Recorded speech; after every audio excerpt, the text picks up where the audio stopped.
नमस्कार, आप सबका स्वागत है। मैं हूं Vikas Dey, memory trainer, motivational speaker and career consultant.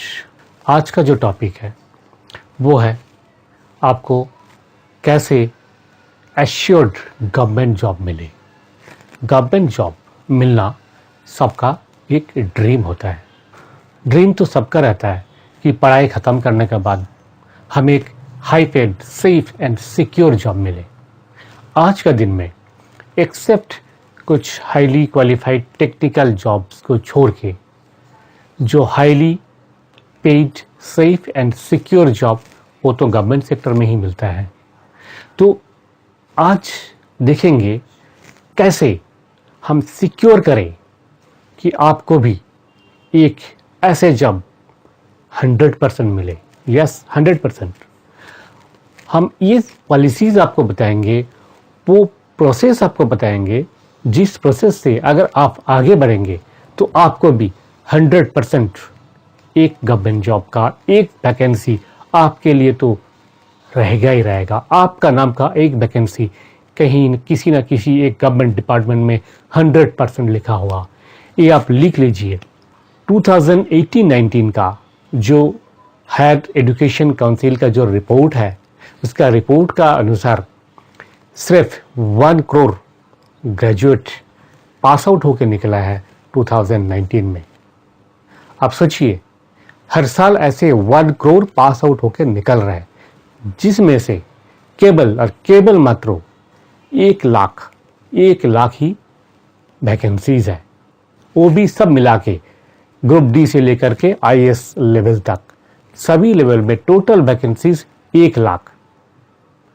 और टोटल जो कंप्लीटर कितना है, हर साल 1 करोड़। ये 1 करोड़ केवल 2019 के मैंने बताया। जैसे एक कोई ग्रेजुएट होता है और उसका जो एज लिमिट रहता है लगभग 30 to 32 ईयर्स, तो लगभग 10 ईयर्स का स्पैन जो है, तो मान लीजिए 10 करोड़ लोग हैं जो जॉब वैकेंसीज के लिए compete कर रहे हैं इस बार। तो इस 10 करोड़ में से आप एक है। तो आपको ऐसा कुछ करना पड़ेगा जो बाकी लोग नहीं कर रहे हैं, तभी तो आपको मिलेगा।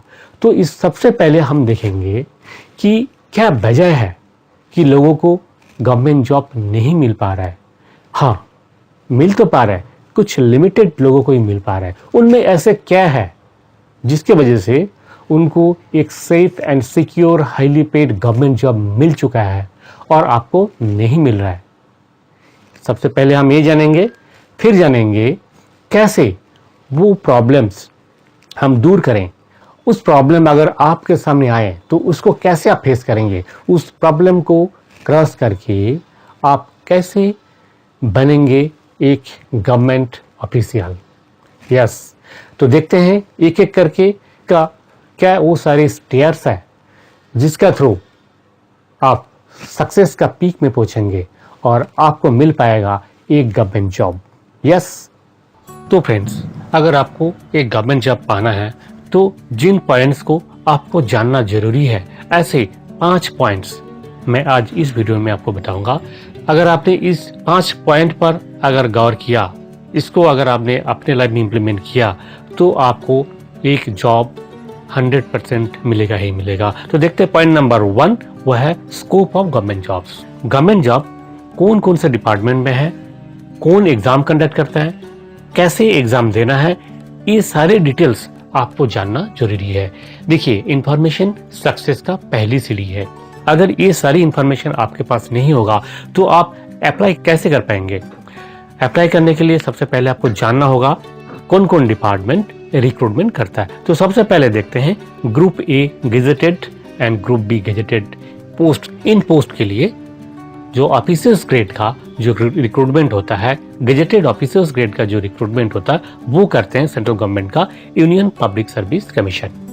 तो यूनियन पब्लिक सर्विस कमीशन साल भर कई सारे एग्जाम कंडक्ट करते हैं। इनमें से सबसे जो पॉपुलर एग्जाम है वो है सिविल सर्विसेज एग्जामिनेशन, यानी कि जिस एग्जामिनेशन के तहत आईएएस बनता है, आईपीएस बनता है, आईएफएस, आईआरएस, ऐसी एडमिनिस्ट्रेटिव सर्विसेज का एग्ज़ाम का तहत बनता है। हर साल लगभग 1000 वैकेंसीज होते हैं इसमें। ये जो होता है टफ कैटेगरी का जॉब है इंडिया का। तो ये एग्ज़ाम कब है, कैसे है, इसके लिए एक एग्ज़ाम कैलेंडर हर साल पब्लिश करती है यूपीएससी। मैं इसका लिंक नीचे दे दिया, आप यूपीएससी का जो वेबसाइट है उस पर क्लिक करके देख सकते हैं, और स्क्रीन पे तो आप देख ही सकते हैं। इसके अलावा यूपीएससी का जो कुछ स्पेसिफिक सर्विसेज है, जैसे कि कंबाइंड मेडिकल सर्विस हो गया, इंजीनियरिंग सर्विस हो गया, जियोलॉजिकल सर्विस हो गया, डिफेंस के लिए है कंबाइंड डिफेंस सर्विस जो है, CDS, NDA, technical entry, graduate entry, university entry, ऐसे बहुत सारे group A and group B gazetted officers के लिए एंट्री का जो एग्जामिनेशन कंडक्ट करते हैं यूपीएससी। नेक्स्ट है group B gazetted and non gazetted, और बाकी जितने भी कैटेगरी है, ग्रुप सी, ग्रुप डी, सारे कैटेगरीज का जो रिक्रूटमेंट होता है, सेंट्रल गवर्नमेंट का जो एजेंसी है उसका नाम है स्टाफ सिलेक्शन कमीशन, यानी कि एसएससी। एग्जाम्स जो साल भर में कंडक्ट होते हैं, जैसे कि combined graduate level examination. Combined graduate level examination एक ऐसे एग्जामिनेशन है जिसका थ्रू आप इंस्पेक्टर रैंक का जो जॉब आपको मिल सकता है, असिस्टेंट अकाउंट्स ऑफिसर लेवल का जॉब आपको मिल सकता है, या फिर बाकी जो सेंट्रल सेक्रेटेरिएट और सबऑर्डिनेट ऑफिसेज में असिस्टेंट ग्रेड का जॉब जो ग्रुप बी रैंक का होता है, ग्रुप बी नॉन गेजेटेड, उसमें आपका अपॉइंटमेंट होगा। और इसके अलावा जो सबसे ज़्यादा वैकेंसीज जो रहता है वो है ऑडिटर एंड अकाउंटेंट, जैसे सिविल अकाउंट्स ऑफिसेस है, डिफेंस अकाउंट्स ऑफिस है, ये सारे अकाउंट्स ऑफिस में एक बहुत बड़ा एक वर्क फोर्स काम करता है जो ऑडिटर एंड अकाउंटेंट का पोस्ट पे, तो इसका भी रिक्रूटमेंट इसी का थ्रू होता है। इसका जो वैकेंसीज होते हैं लगभग आपका 15 से 20 हज़ार वैकेंसी टोटल एसएससी सीजीएल का थ्रू रहता है हर साल, डिपेंड करता है किस साल कितना वैकेंसीज क्रिएट कर रहे हैं डिपार्टमेंट। इसके अलावा जो एग्ज़ाम है combined HS level examination, mainly clerical cadre जो एलडीसी एंड पोस्टल असिस्टेंट और डाटा एंट्री ऑपरेटर, ये सब रिक्रूटमेंट होता है इसका through, combined higher secondary level examination. Next है मैट्रिक लेवल जो पोस्ट है वो है ग्रुप डी पोस्ट के लिए, मल्टीटास्किंग स्टाफ के लिए। नेक्स्ट है स्टेनोग्राफर के लिए। स्टेनोग्राफर के लिए भी जो पोस्ट होता है 10+2 पास होने से आप ये दे सकते हैं। इसमें मेनली आपको स्टेनोग्राफी आना चाहिए। नेक्स्ट है जूनियर इंजीनियर के लिए, ये एक अच्छी पोस्ट है। अगर आप डिप्लोमा इंजीनियर हैं तो आपका क्वालिफिकेशन अगर डिप्लोमा इंजीनियर है तो आप इस पोस्ट के लिए अप्लाई कर सकते हैं। बहुत अच्छा पोस्ट है, अच्छा सैलरी है और प्रमोशन स्कोप भी बहुत अच्छा है। नेक्स्ट है जूनियर हिंदी ट्रांसलेटर। अगर आप हिंदी एक सब्जेक्ट लेके ग्रेजुएशन किया तो आप इस पोस्ट पे अप्लाई कर सकते हैं। नेक्स्ट है सीपीओ यानी कि सेंट्रल पुलिस ऑर्गेनाइजेशन, जैसे एसआई इन दिल्ली पुलिस हो गया और पैरामिलिट्री फोर्सेस का जो एसआई रैंक का जो एंट्री होता है इसी एग्ज़ाम का थ्रू, तो इसमें भी काफ़ी अच्छा वैकेंसीज रहते हैं। और नेक्स्ट है जीडी कांस्टेबल, जिसमें सबसे ज़्यादा वैकेंसीज है। एसएससी का लास्ट ईयर का GD constable of various paramilitary forces के लिए लास्ट ईयर का वैकेंसी था 60,000। तो आप समझ सकते हैं कितना भारी मात्रा में वैकेंसीज है। इसके लिए क्वालिफिकेशन केवल मात्र 10th होना चाहिए, फिर मेल एंड फीमेल दोनों ही इसमें अप्लाई कर सकते हैं। तो ये था एसएससी का जितने भी जो एग्ज़ाम्स है, ये सारे एग्ज़ाम्स के जो कैलेंडर है आप चेक कर सकते हैं। हर साल कैलेंडर अपडेट होता है। अप्लाई आपको करना है एसएससी का जो ऑनलाइन एग्ज़ाम पोर्टल है, उसमें लिंक आपको मैंने दे दिया, उसमें आप चेक कर सकते हैं। नेक्स्ट है बैंकिंग रिक्रूटमेंट। बैंकिंग का जो नेशनलाइज्ड बैंक है, मेन सेंट्रलाइज्ड रिक्रूटमेंट का जो एजेंसीज है उसका नाम है आईबीपीएस।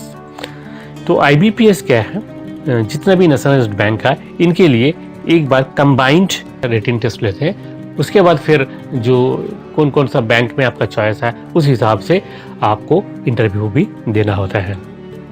और इसके अलावा भी एसबीआई अलग से अपना बैंक में एंट्री के लिए रिक्रूटमेंट करते हैं, और सिमिलरली आरबीआई का भी रिक्रूटमेंट होता है group B officers and other cadres के लिए। ये आईबीपीएस, एसबीआई एंड आरबीआई, ये तीनों का जो एंट्री लेवल होता है, जैसे कि ऑफिसर्स कैडर में है, स्पेशलाइज्ड ऑफिसर्स कैडर में है, प्रोबेशनरी ऑफिसर्स में है, और असिस्टेंट लेवल में है, क्लरिकल लेवल में है, सभी पोस्ट के लिए हर साल हजारों वैकेंसीज निकालते हैं। इसके अलावा आप अप्लाई कर सकते हैं एफसीआई में। FCI यानी कि फूड कॉर्पोरेशन ऑफ इंडिया, इसमें AG3 एंड AG2 ये दोनों पोस्ट के लिए बहुत सारा वैकेंसीज हर साल निकालते हैं। नेक्स्ट है EPFO, employees provident fund organisation, इसमें भी असिस्टेंट एंड क्लरिकल पोस्ट में काफ़ी सारे वैकेंसीज हर साल निकालता है। नेक्स्ट है ESIC, employees state insurance corporation, इसमें सोशल सिक्योरिटी असिस्टेंट पोस्ट के लिए और अन्य बहुत सारे post officers cadre and clerical cadre में बहुत ज़्यादा वैकेंसी हर साल निकालते हैं। इसके अलावा एक बहुत भारी मात्रा में जो वैकेंसीज हर साल रिलीज होता है, रिक्रूटमेंट ऐसा है, वो है Indian army, Indian navy and Indian air force का। तीनों का जो नॉन ऑफिसर्स कैडर है उसमें रिक्रूटमेंट जो होता है वो कंसर्न जो डिपार्टमेंट है, जैसे आर्मी है तो आर्मी खुद इसका रिक्रूटमेंट कंडक्ट करते हैं, एयरफोर्स का एयरफोर्स खुद करते हैं, और नेवी है तो नेवी खुद ही इसका रिक्रूटमेंट कंडक्ट करते हैं। तो इसके लिए आपको ध्यान रखना होगा न्यूज़ पे, जैसे एम्प्लॉयमेंट न्यूज़ हो गया, इसके अतिरिक्त जो प्राइवेट वेबसाइट्स है, हमारे वेबसाइट में भी आप टाइम टू टाइम देख सकते हैं, जब भी इसका कोई वैकेंसी निकलता है तो हम इसको अपडेट करते रहते हैं। तो ये था मोटे तौर पे गवर्नमेंट ऑर्गेनाइजेशन जो ज़्यादा रिक्रूटमेंट करते हैं, तो जो भारी मात्रा में रिक्रूटमेंट जहाँ पे होता है, इसका अलावा भी बहुत सारे वैकेंसीज हर साल निकालते रहते हैं, बहुत सारे गवर्नमेंट डिपार्टमेंट्स का। इसके लिए आपको जो हर सप्ताह में निकालता है एम्प्लॉयमेंट न्यूज़, वो आप चेक कर सकते हैं, या फिर हमारा जो वेबसाइट है इसमें भी आपको मिल जाएगा, या फिर एक और भी वेबसाइट्स है, प्राइवेट वेबसाइट्स है, बहुत सारे वेबसाइट्स है जिसमें आपको ये सारी इंफॉर्मेशन मिल जाएगा। तो ये था all about the scoop of government jobs, कहाँ कहाँ आपको मिलेगा और आप कहाँ कहाँ अप्लाई कर सकते हैं। नेक्स्ट हम देखेंगे कि प्रिपरेशन एंड स्किल्स रिक्वायरमेंट। देखिए पहली जो सीरीज है उसका इंफॉर्मेशन क्लियर हो गया, आप देख लिया कि यहाँ मैंने अप्लाई करना है, तो आपको नेक्स्ट क्या करना होगा, प्रिपरेशन लेना होगा, तो आपको स्किल डेवलप करना होगा। तो मोटे तौर पे जो कॉमन जो थिंग्स इन सारे एग्जाम्स जो मांगा जाता है, कॉमन जो स्किल्स जो चेक किया जाता है, एक्सेप्ट यूपीएससी का कुछ रिक्वायरमेंट अलग है, यूपीएससी का छोड़ के बाकी का जो रिक्वायरमेंट है, जो कॉमन रिक्वायरमेंट है, वो देखिए मोटे तौर पे जो 4 चीज चेक करते हैं। सबसे पहले है कि बेसिक मैथमेटिक्स, आपका क्वांटिटेटिव एप्टीट्यूड, यानी कि आपका बेसिक मैथमेटिकल स्किल आपका 10th लेवल तक का अगर क्लियर है तो आप इसमें आराम से पास हो जाएंगे। तो इसके लिए आपको प्रैक्टिस करना होगा, क्लास 6 से लेकर के क्लास 10 तक का जितना भी मैथमेटिकल प्रॉब्लम्स है वो आप सॉल्व करने का आपको स्किल डेवलप करना होगा। इसके लिए प्रैक्टिस ही एकमात्र उपाय है। नेक्स्ट है जनरल इंग्लिश का भी जो लेवल रहता है वो 10th लेवल तक ही है। इंग्लिश वोकेबुलरी, ग्रामर, कम्प्रीहेंशन, यही सब चीज़ रहते हैं। इसके लिए मार्केट में बहुत अच्छे किताब है, कुछ बुक्स का मैंने लिस्ट नीचे दे दिया मेरे इसमें, और मेरे वेबसाइट में भी आप चेक कर सकते हैं। बुक का लिस्ट नीचे डिस्क्रिप्शन बॉक्स में है, जिसमें आपका सभी सब्जेक्ट का बुक लिस्ट इसमें है, आप उसमें चेक कर सकते हैं। नेक्स्ट है जीके। देखिए जीके का जो कोई सिलेबस फिक्स्ड नहीं है, आप अभी तक जितने भी क्लासेस आप पढ़े हैं इसमें जो भी चीज़ आप पढ़े हैं उसी में से आपसे पूछा जाएगा। इसके अतिरिक्त जो current affairs, day to day जो अफेयर्स है, कंट्री एंड वर्ल्ड का जो डे टू डे अफेयर्स है, पर जो है आपको अपडेट रहना होगा। तो ये सारी चीज़ आपको कवर करने के लिए, जैसे कि स्टैटिक्स जीके हो गया, इसके लिए आप लूसेंट का एक बहुत अच्छा किताब है, लूसेंट का जीके, वो आप कवर कर सकते हैं। और मार्केट में बहुत सारे बुक्स है, जीएस का बुक्स है, टाटा मैग्रो-हिल का है, अरिहंत का है, किरण का बुक है, किरण पब्लिशर्स का, तो ये सब बुक्स आप रेफर कर सकते हैं। इन सारे बुक्स का लिस्ट मैंने दे दिया नीचे। इसके अलावा अगर आप क्लास 6 से लेकर के क्लास 10 तक एनसीईआरटी का जितना भी एसएसटी एंड साइंस बुक अगर आप कवर कर सकते हैं तो ये आपके लिए एक एडेड एडवांटेज रहेगा। नेक्स्ट है रीजनिंग। किसी भी एग्जाम में रीजनिंग एक इम्पॉर्टेंट पार्ट होता है। रीजनिंग का थ्रू ये टेस्ट किया जाता है कि आपका मेंटल एबिलिटी कितना है। तो मेंटल एबिलिटी टेस्ट के लिए आपको प्रैक्टिस जरूर करना होगा, किस टाइप का क्वेश्चन आता है, किस टाइप से कैसे उसको बहुत जल्दी सॉल्व करना है। इसका जो टिप्स आपको मिल जाएगा, बहुत अच्छे कुछ बुक्स है जिनमें से आर.एस. अग्रवाल, किरण प्रकाशन, अरिहंत और मार्केट में बहुत सारे बुक्स है। अच्छा, ये तो गया 4 जो बेसिक सब्जेक्ट है। अब ये जो 4 बेसिक सब्जेक्ट्स है ये हो गया कॉमन। अब जिस चीज का एग्जाम के लिए अप्लाई किया उसका प्रीवियस ईयर्स का पेपर, अब देखिए कि स्पेसिफिक जिस जॉब के लिए आपने अप्लाई किया, जिस एग्जामिनेशन के लिए आपने अप्लाई किया, उसका कुछ स्पेसिफिक रिक्वायरमेंट रहता है। तो वो जो पैटर्न है वो आपको मिल जाएगा उसका प्रीवियस ईयर्स का क्वेश्चन पेपर में। तो आपको कम से कम 10 ईयर्स का प्रीवियस ईयर्स का पेपर उसका सॉल्व करना जरूरी है ताकि आप पैटर्न को समझ पाए। और फाइनली जो है स्किल डेवलप करने के लिए practice only way, practice practice and practice. जितना ज़्यादा प्रैक्टिस करेंगे उतना ही आपका पॉसिबिलिटीज़ रहेगा एग्ज़ाम में अच्छा रैंक करने के लिए, क्योंकि कंपटीशन दिन का दिन बहुत ज़्यादा बढ़ते जा रहे हैं। तो आपको ध्यान रखना होगा प्रैक्टिस पे। नेक्स्ट पॉइंट जो है आयरन डिटर्मिनेशन। ये तो जान लिया कि कौन से एग्ज़ाम में आपने अप्लाई करना है, कौन सा बुक्स पढ़ना है, पर आप देखे होंगे आपने अच्छा सा एक प्लानिंग बनाया, लेकिन 2-4 दिन आपने प्रैक्टिस भी किया, फिर आप डिमोटिवेट हो गया, आप वही अपना पुराना रूटीन में वापस आ गया। क्यों होता है कि आपका मोटिवेशन बहुत लो होता है। तो देखिए, अगर आपको कुछ पाना है तो आपको इसके लिए मेहनत तो करना ही होगा। तो इसके लिए सबसे पहली जो चीज़ का जरूरत है वो है फिक्स योर ड्रीम।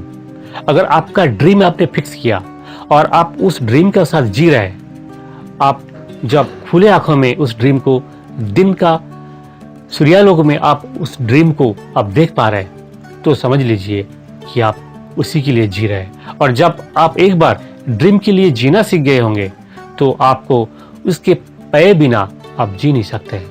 ऐसे ही आपका डिजायर को डेवलप करना है। आपका बर्निंग डिजायर आपको अपना गोल तक पहुंचाने के लिए आपको मोटिवेटेड रखेगा। कैसे आप गोल तक पहुंचेंगे? देखिए, अगर आपको उस गोल तक पहुंचना है तो आपको एक स्ट्रेटेजिक प्लानिंग बनाना होगा। और वो प्लानिंग कैसे होगा? ऐसे नहीं कि आप छोटे छोटे प्लानिंग बनाया कि 1 साल बाद मुझे एसएससी का वो पोस्ट मिल जाएगा, फिर मैं घर बनाऊंगा, फिर मैं एक गाड़ी ले लूंगा। नहीं, ऐसे प्लानिंग नहीं। प्लानिंग ये होना चाहिए कि मेरा एग्जाम है इस महीने में, इतना टाइम है, तो इतने टाइम का अंदर मेरे को ये सारी चीज कवर करना है। तो इसको कवर करने के लिए ऐसे नहीं कि ठीक है इस हफ्ते छोड़ो अगले हफ्ते करेंगे, फिर आज छोड़ो कल करेंगे। नहीं, प्रोक्रेस्टिनेशन नहीं। आपको शॉर्ट टर्म का गोल बनाना होगा। वो गोल कैसे होगा? पहले आप गोल बनाइए मंथली गोल कि इस महीने के अंदर मैं ये चीज कवर करूंगा।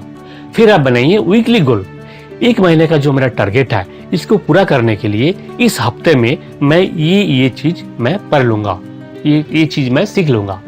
फिर आप बनाइए डेली गोल कि इस हफ्ता में ये चीज मेरे को सीखना है, इसके लिए आज का दिन मेरे को ये काम कंप्लीट करना है, ये काम कंप्लीट करने के बाद फिर कल ये चीज कंप्लीट करना है।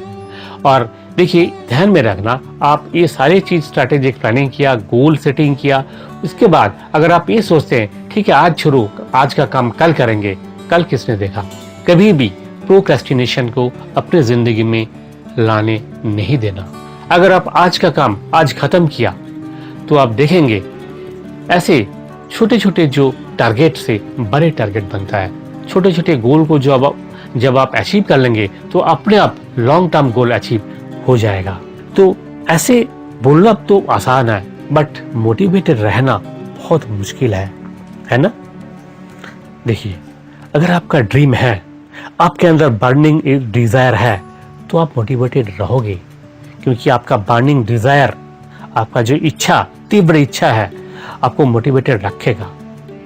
बट वो इच्छा आपका अंदर से आनी चाहिए। बाहर से आप कोई अच्छा सा वीडियो देख लिया, या फिर कोई किसी का बायोग्राफी देख लिया, या फिर किसी दोस्त को देख लिया, उसको मिल गया, नहीं, वो मोटिवेशन ज़्यादा देर तक कम नहीं आता है। वो जो है एक टेम्पररी मोटिवेशन है। इसलिए मोटिवेशन आपका अंदर से आना होगा। आप अगर खुद सेल्फ मोटिवेटेड है तो वो सबसे अच्छा काम करेगा आपके लिए। हमारे रास्ते में बहुत सारे ऑब्स्टेकल्स आएंगे। आप एक बार सोच लिया, एक बार प्लानिंग कर लिया, फिर भी देखेंगे बहुत सारे ऑब्स्टेकल्स हैं। सबसे बड़ा ऑब्स्टेकल तो हमारा स्मार्टफोन है। हम बहुत सारे सोशल साइट से जुड़े हैं, हमारा फ्रेंड्स है, हमारा रिलेटिव्स है, हमारा अदर एक्टिविटीज़ है, हमारा अदर कमिटमेंट्स है। ये जो है सबसे बड़ा जो है ऑब्स्टेकल्स। इन ऑब्स्टेकल्स से आपको दूर रहना है। जब आप एनालिसिस करेंगे कि इसके बिना भी आप जी सकते हैं, मगर आप अपना ड्रीम के बिना जी नहीं सकते हैं। आप जिस चीज़ को पाना चाहते हैं उसको पाए बिना आप जी नहीं सकते हैं। अगर ये चीज़ आपका अंदर से आ गया, आपका सबकॉन्शियस माइंड आपको ये चीज़ गाइड किया, तो आप मोटिवेटेड रहोगे। देखिए, इस दुनिया में इम्पॉसिबल करके कुछ है नहीं। अगर आपका अंदर आयरन डिटर्मिनेशन है, बर्निंग डिजायर है, तो वो कितने भी इम्पॉसिबल है उसको आप पॉसिबल बना सकते हैं। आपने अरुणिमा सिन्हा का नाम सुने होंगे, जानते हैं क्या हुआ था उसके साथ? वो सफर कर रहे थे ट्रेन में, उसको कुछ डकैतों ने ट्रेन से धक्का मार के फेंक दिया, जाके ट्रेन का पटरी पे गिरी, एक पैर उसका कट गया। बेचारी रात भर ट्रेन का पटरी में पड़ी रही। सुबह आके जब आरपीएफ ने उसको उठाया, हॉस्पिटल में ले गया। जिंदगी तो बच गई, पर वो सोचे ऐसे जिंदगी का क्या होगा जहां एक पैर भी नहीं है। सपना था बहुत ऊंचा, पर कैसे करेंगे? फिर सोचा कि मेरे साथ जो हादसा हुआ था उसमें मेरा जान भी जा सकता था, पर आज अगर अलमाइटी गॉड ने मुझे बचाया तो जरूर इसका पीछे कोई राज होगा।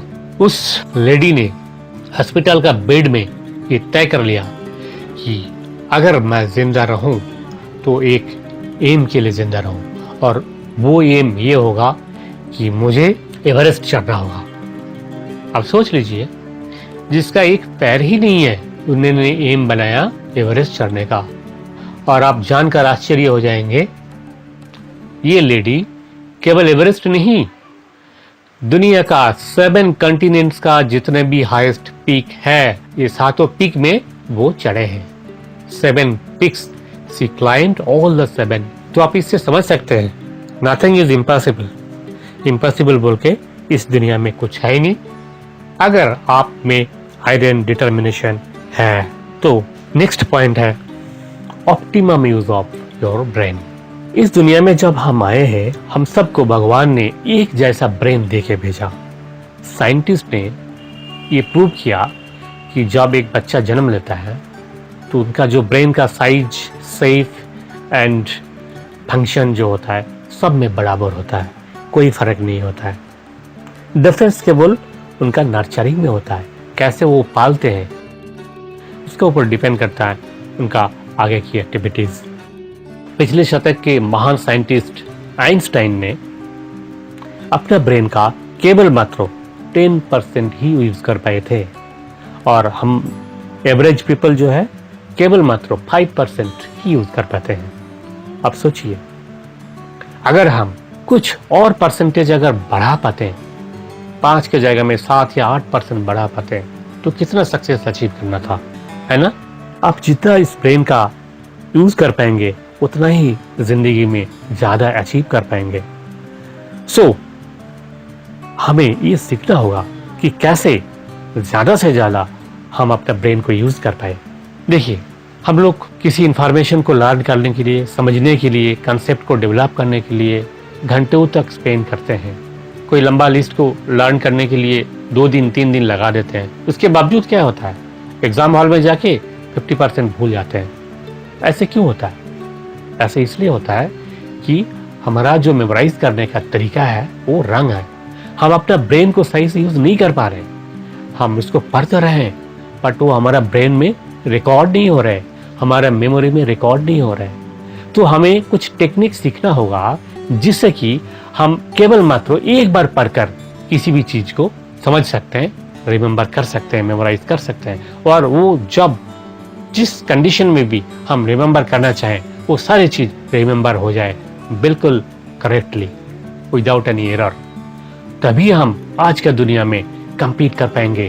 कंपटीशन बहुत ज़्यादा है दोस्त। यहाँ आपको सक्सेस होने के लिए कुछ अलग तरीके अपनाने पड़ेंगे, तभी आप सक्सेस हो पाएंगे, नहीं तो आपको क्रॉस करके दूसरा आगे बढ़ जाएगा। तो ये जो टेक्निक है, मेमोरी टेक्निक, जिसे कहते हैं निमोनिक्स, ये एक साइंटिफिक मॉडर्न मेमोरी टेक्निक है। मैं इस चीज़ को बहुत दिनों से प्रैक्टिस किया और बहुत लोगों को सिखाया भी, और वो बेनिफिटेड हुए। खास करके स्टूडेंट्स के लिए ये बहुत ही अच्छा एक टूल्स है, मेमोरी टूल्स बोल सकते हैं। अगर आप इस चीज़ को सीखना चाहेंगे, मैं फ्री में सिखाता हूँ, कोई फीस नहीं लगेगा। आप केवल मात्र मेरे वेबसाइट में जाइए, वहाँ पे आप अपना इंफॉर्मेशन इनपुट कीजिए, या फिर आप डायरेक्ट मुझे मेल भी कर सकते हैं।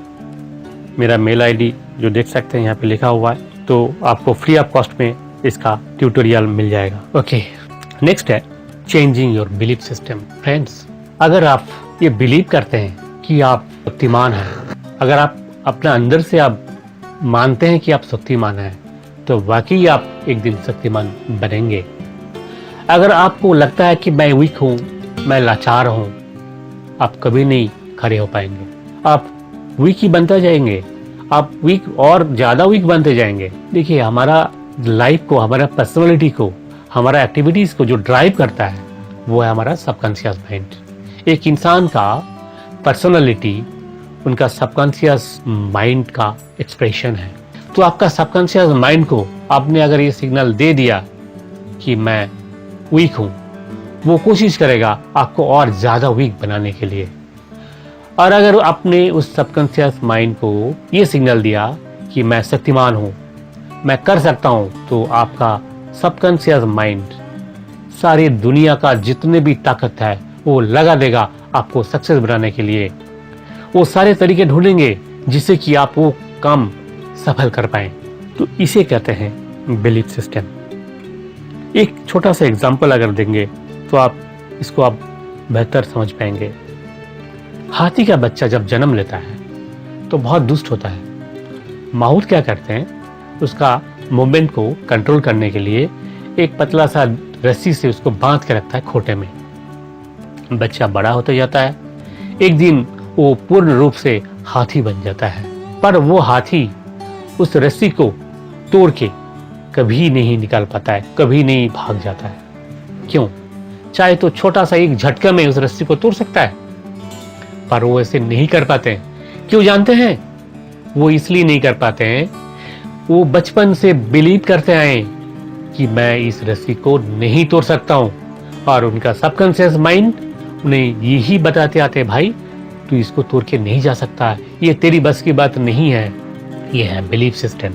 हमें अपना लिमिट को तोड़ना सीखना होगा। हम अपने आप में एक लिमिट बना लिया कि हम यहाँ तक जा सकते हैं।